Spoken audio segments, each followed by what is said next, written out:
तहरीक-ए-इंसाफ से बल्ले का इंतखाबी निशान वापस ले लिया गया है। इलेक्शन कमीशन ने अपने फैसले में कहा कि पीटीआई ने अपने इंतखाबात पार्टी आइन के मुताबिक नहीं करवाए, इसलिए वो बल्ले की निशान की अहल नहीं। पीटीआई इलेक्शन कमीशन की हिदायत पर अमल करने में नाकाम रही। इलेक्शन कमीशन के फैसले के बाद barrister Gohar Ali Khan chairman PTI नहीं रहे।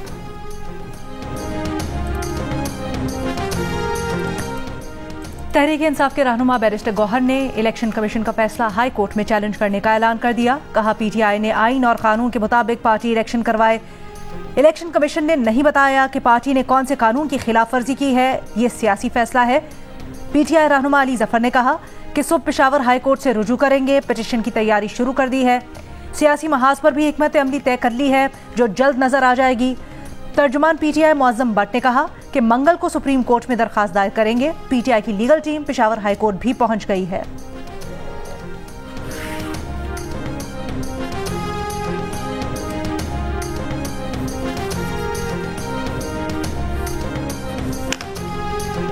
नून लीग के रहनुमा आजम नज़ीर तारड़ ने कहा है कि तहरीक इंसाफ के पास फैसले के खिलाफ अपील का हक मौजूद है। पीटीआई वाहिद जमात नहीं जिसका इंतखाबी निशान वापस लिया गया हो। पीपल्स पार्टी के शर्जील मेमन ने कहा कि किसी भी सियासी जमात पर पाबंदी के खिलाफ हैं। पीटीआई सियासी जमात नहीं। बलोचिस्तान अवामी पार्टी का इलेक्शन कमीशन का पीटीआई इंट्रा पार्टी इंतखाबात को कालअदम करार देने के फैसले का खैर मकदम।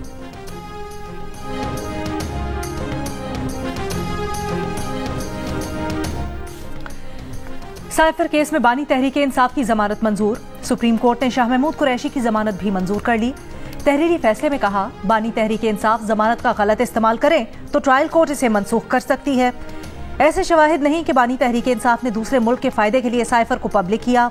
बानी तहरीक इंसाफ के खिलाफ सबूत नाकाफी हैं कि साइफर से किसी गैर मुल्की ताकत को फायदा पहुंचा। अलबत्ता ऐसे शवाहिद हैं जिनके तहत इस अमर की मजीद इंक्वायरी की जाए कि मुल्जिमान ने ऑफिशियल सीक्रेट एक्ट के तहत आने वाले जुर्म का इर्तिकाब किया। साइफर केस का ट्रायल 4 हफ्ते में मुकम्मल करने का इस्लामाबाद हाई कोर्ट का हुक्म भी कलअदम।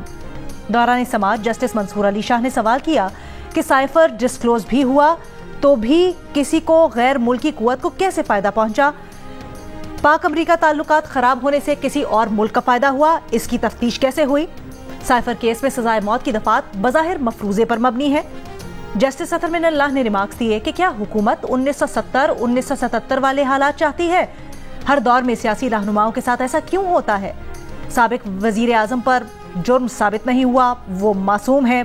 सुप्रीम कोर्ट की बानी तहरीक इंसाफ और शाह महमूद कुरैशी को 10-10 लाख रुपए के मचल के जमा करवाने की हिदायत।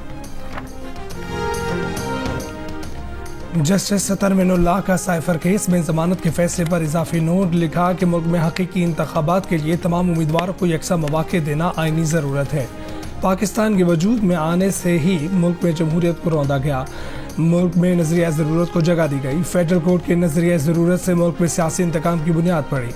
मुल्क में वक्त से पहले ओहदों से हटाए गए तमाम वज़राए आज़म को ज़ेर हिरासत रखा गया। वज़राए आज़म को नाअहल किया गया। आम इंतखाबात 2018 की मिसाल मौजूद है जब एक वज़ीर आज़म को नाअहल करके लेवल प्लेइंग फील्ड छीनी गई। एक साबिक वज़ीर आज़म को फांसी पर चढ़ाया गया और उसका जनाजा भी पढ़ने नहीं दिया गया। मुल्क की आधी जिंदगी को जबरी तौर पर आमिर की हुकूमत में रखा गया जिसको सजा भी ना हुई। मुंतखब नुमाइंदों को सियासी इख्तिलाफ पर निशाना बनाने की तारीख माजी के किताबों से नहीं निकल सकती। इलेक्शन कमीशन को यकीनी बनाना चाहिए कि किसी एक सियासी जमात को इंतखाबात से कबल निशाना ना बनाया जाए। इंतखाबात के वक्त सियासी मुखालिफिन को निशाना बनाने की रिवायत मौजूदा केस में जमानत देने के लिए काफ़ी है। दरख्वास्त गुजारों ने रेप या बच्चों से ज्यादती जैसा कोई संगीन जुर्म नहीं किया। साइफर ट्रायल चल रहा है। दरख्वास्त गुजारों को जेल में रखना बज़ाहिर ज़रूरी नहीं। हकीकी इंतखाबात के इनेकाद के लिए ज़रूरी है कि दरख्वास्त गुजारों को जमानत दी जाए।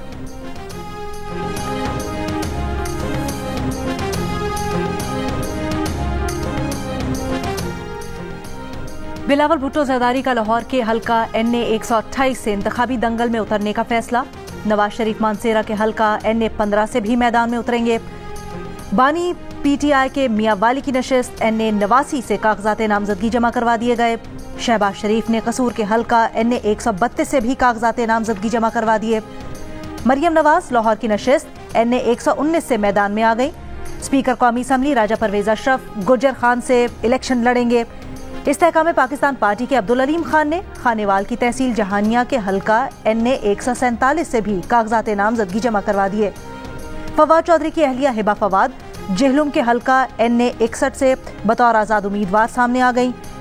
फैसल चौधरी एडवोकेट ने कहा उनकी भाई की फवाज चौधरी के कागजात नामजदगी जमा करवाने जा रहे थे कि उन्हें गिरफ्तार कर लिया गया।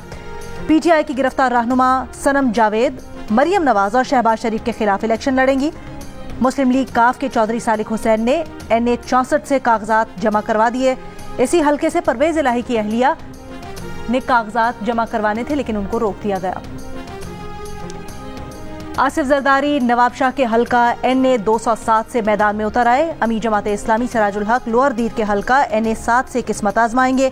PTI पार्लियामेंटेरियंस के परवेज खटक ने नौशेरा के हल्का NA 33 और 2 सूबाई नशिस्तों से कागजात जमा करवा दिए। ANP के मियां इफ्तिखार हुसैन PK 89 से सामने आ गए। साबिक वजीर आला बलोचिस्तान जान मोहम्मद जमाली जाफराबाद की नशिस्त PB 17 पर मैदान में आ गए। फारूक सत्तार ने कराची की नशिस्त NA 244 से कागजात जमा करवाए। जमात इस्लामी के डॉक्टर मेराजुल हादी हैदराबाद से इलेक्शन लड़ेंगे। ससी पलेजो का ठट्टा की नशिस्त NA 225 से इलेक्शन लड़ने का फैसला।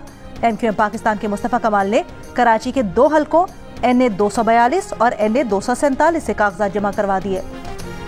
सियासी जमातों के मुतालबे पर इंतखाबात के लिए कागजात नामजदगी जमा करवाने की तारीख में 2 रोज की तौसी। उम्मीदवार कागजात नामजदगी 24 दिसंबर तक जमा करवा सकते हैं। सियासी जमातें मखसूस नशिस्तों की तरजीही फहरिस्त भी 24 दिसंबर तक दे सकती हैं। इलेक्शन कमीशन के मुताबिक कागजात नामजदगी की जांच पड़ताल 25 से 30 दिसंबर तक की जाएगी। MQM, JUI, नून लीग और बलूचिस्तान अवामी पार्टी ने कागजात नामजदगी जमा करवाने की मुद्दत में 2 रोज की तौसी की दरख्वास्त की थी।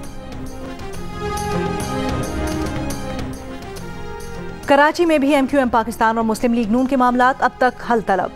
MQM पाकिस्तान शहबाज शरीफ को कराची से NA 242 की नशिस्त भी देने को तैयार नहीं, जहां से MQM पिछले इलेक्शन में चौथे नंबर पर लड़ रही थी। 2018 के इंतखाबात में शहबाज शरीफ इस हल्के से दूसरे नंबर पर रहे थे। PTI के फैसल वावदा सिर्फ 723 वोटों की सबकत से ये नशिस्त जीत गए थे। तीसरे नंबर पर TLP के आबिद हुसैन थे, जबकि MQM के असलम शाह का चौथा नंबर था। इसी नशिस्त पर ज़िमनी इलेक्शन पीपल्स पार्टी के कादिर मंदोखेल ने जीत लिया था। मुस्लिम लीग नून के मिफ्ता इस्माइल दूसरे, मुस्तफा कमाल चौथे, MQM छठे नंबर पर रही थी। MQM से बातचीत के लिए शहबाज शरीफ के कराची जाने का इम्कान।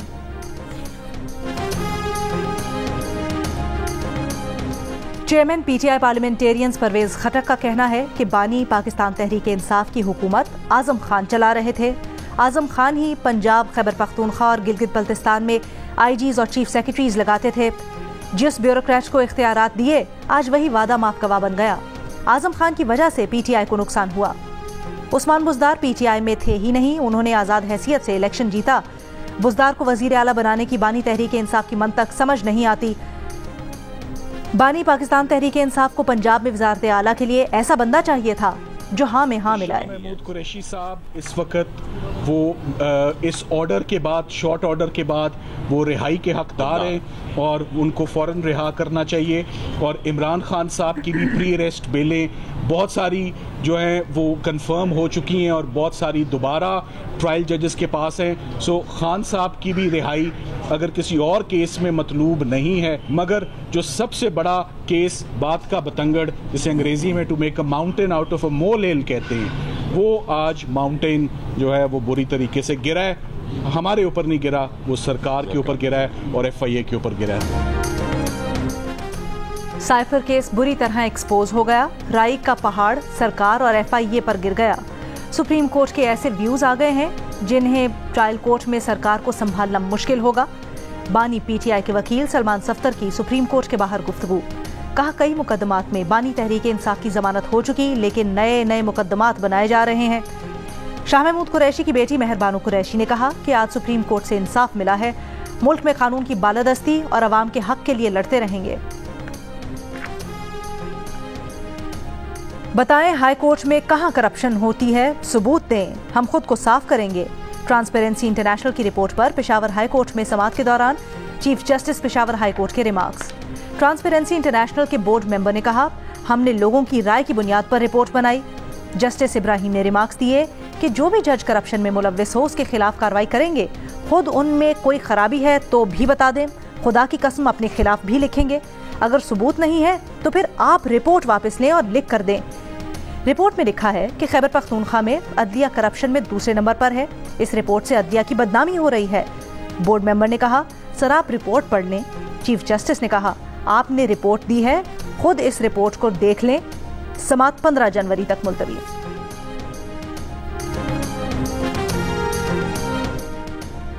चौधरी फैमिली की शुगर मिल्स का चीनी की जखीरा अंदोजी और मनी लॉन्ड्रिंग में मुलव्विस होने का इंकशाफ। एफबीआर का टैक्स चोरी पर शुगर मिल्स के लाहौर ऑफिस पर छापा।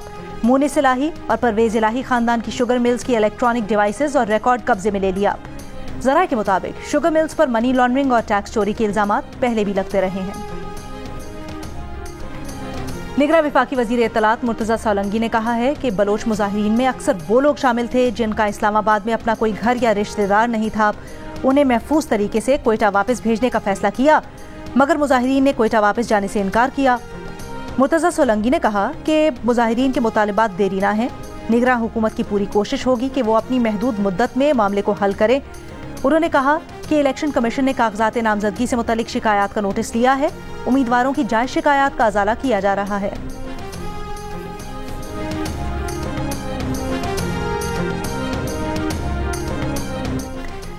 सदर मुमलिकत डॉक्टर आरिफ अलवी और निगरां वजीर आजम अनवारुल हक काकड़ का टेलीफोन पर राब्ता। दोनों रहनुमाओं का बलोच मुजाहिरीन के खिलाफ पुलिस के गैर मुनासिब सलूक पर इजहार तशवीश। इत्तफाक किया कि पुलिस को मुजाहिरीन के खिलाफ सख्ती से पेश नहीं आना चाहिए था। निगरां वजीर आजम ने बताया कि गिरफ्तार मुजाहिरीन को जाती मचलकों पर रिहा कर रहे हैं। साबिक सदर आसिफ अली जरदारी से साबिक वफाकी वजीर फैसल वावडा की तवील मुलाकात। पाकिस्तान के मौजूदा सियासी हालात, आइंदा इंतखाबात और सिंध समेत दीगर मामलात पर तबादला ख्याल हुआ।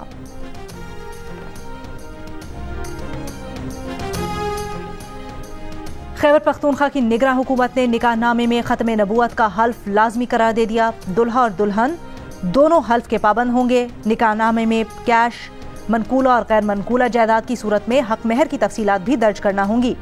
सूबाई हुकूमत ने मुस्लिम फैमिली लॉज ऑर्डिनेंस में तरामीम कर दी। लाहौर में क्रिसमस पर शॉपिंग सेंटर्स जुमा, हफ्ता और इतवार को रात 12 बजे तक खोलने की इजाजत। लाहौर हाई कोर्ट का बंद रोड से मुल्हिका सर्विस रोड खोलने का हुक्म। स्मॉग की रोकथाम से मुतल्लिक केस में अदालत ने कहा, क्या सीजन गुजरने के बाद स्मॉग की रोकथाम पर काम शुरू करेंगे? रूफटॉप गार्डनिंग पर भी काम करने की जरूरत है। LDA प्रोजेक्ट्स के लिए बाहर से कंसल्टेंट लिए जाए तो बेहतर है। तमाम इकदामात के बावजूद लाहौर में फजाई आलूदगी कम ना हो सकी। दुनिया के आलूदा तरीन शहरों में लाहौर जुमे को भी सरे फहरिस्त रहा।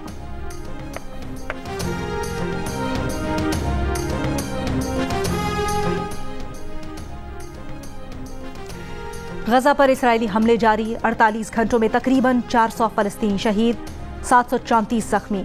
इसराइल का शुजाइया पर कब्जे का दावा। खान यूनुस के यूरोपीय अस्पताल के करीब बमबारी, 55 फलस्तीनी शहीद। गजा में वजारत सेहत के डायरेक्टर के घर पर हमला, डायरेक्टर जख्मी, 13 साला बेटी शहीद। इसराइली हमलों में शहीद फलस्तीनियों की तादाद 20,000 से ज्यादा हो गई। इसराइली फौज की गजा में मजीद फौजियों की हलाकत की तस्दीक।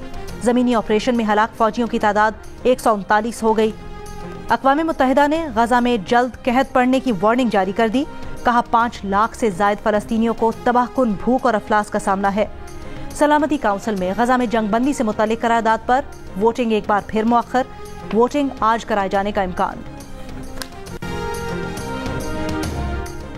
अक़वाम मुत्तहिदा की सलामती काउंसिल ने गजा पट्टी में फलाही इमदाद की फराहमी की करारदाद मंजूर कर ली। करारदाद में कशीदगी खत्म करने के लिए पायदार हालात के क़याम की भी बात की गई। ताहम गजा में फौरी जंग बंदी की बात नहीं की गई। सलामती काउंसिल के 13 अरकान ने करारदाद के हक में वोट दिया। रूस और अमरीका ने वोट नहीं डाला। ताहम अमरीका ने करारदाद को मजबूत पेशरफ्त करार दिया है। इसराइल ने कहा है कि वो गजा जाने वाली तमाम फलाही इमदाद का मुआयना जारी रखेगा। अक़वाम मुत्तहिदा के सेक्रेटरी जनरल अंतोनियो गुतेरेस ने कहा है कि गजा में इमदादी शिपमेंट्स की राह में हायल असल मसला इसराइली हमले हैं।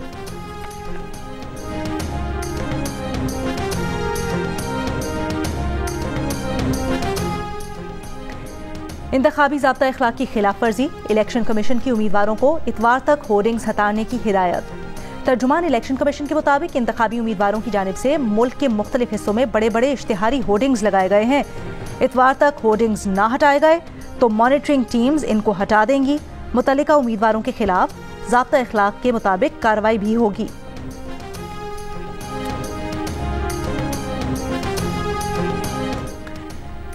निगरान वज़ीर आला पंजाब मोहसिन नकवी ने लाहौर में कैप्टन कर्नल शेर खान शहीद फ्लाईओवर का इफ्तिताह कर दिया। कहा, फ्लाईओवर की तकमील से शहरियों को रिलीफ मिलेगा। वज़ीर आला पंजाब का चिल्ड्रन अस्पताल लाहौर का भी दौरा। मरीजों और तीमारदारों की CT स्कैन की रिपोर्ट्स ताखीर से मिलने की शिकायत पर जिम्मेदारों के खिलाफ कार्रवाई की हिदायत।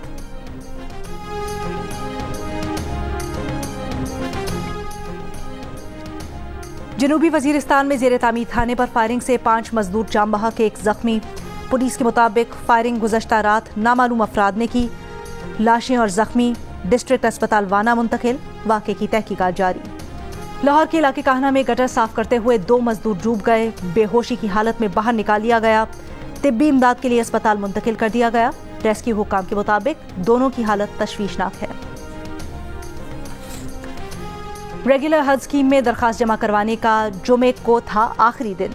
66,000 से जायद दरखास्तें मौसूल हुई।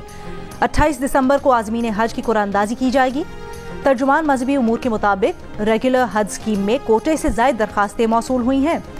स्पॉन्सरशिप स्कीम के तहत दरखास्तें वसूल करने की तारीख में 31 दिसंबर तक तौसी। इंतजामात बर वक्त मुकम्मल करने के लिए 31 दिसंबर के बाद तारीख में मजीद तौसी न देने का भी फैसला। लाहौर में अदाकारा मीरा के घर में मुबैना चोरी का मुकदमा दर्ज। FIR के मुताबिक मीरा के ड्राइवर्स ने घर से 80 लाख का डायमंड और 20 लाख की घड़ी चुरा ली। अदाकारा मीरा का दावा है कि घड़ी में हीरे जड़े हुए थे। चोरी की वारदात के वक्त वो घर पर मौजूद नहीं थी। वादी चित्राल में पहली बार खवातीन फुटबॉल टीम बन गई। कौमी फुटबॉलर करिश्मा अली ने फाउंडेशन के तहत चित्राल विमेन FC में वादी की 16 खिलाड़ी शामिल हैं। और साबिक क्रिकेटर उरूज मुमताज को कॉलेज के डीन ने इम्तिहान छोड़कर क्रिकेट खेलने की इजाज़त कैसे दी? क्या आज के दौर में खवातीन के लिए बतौर क्रिकेटर मुस्तकबिल रोशन है? जानने के लिए देखिए प्रोग्राम हंसना मना है, हफ्ते की रात 11 बजे सिर्फ जियो न्यूज़ पर।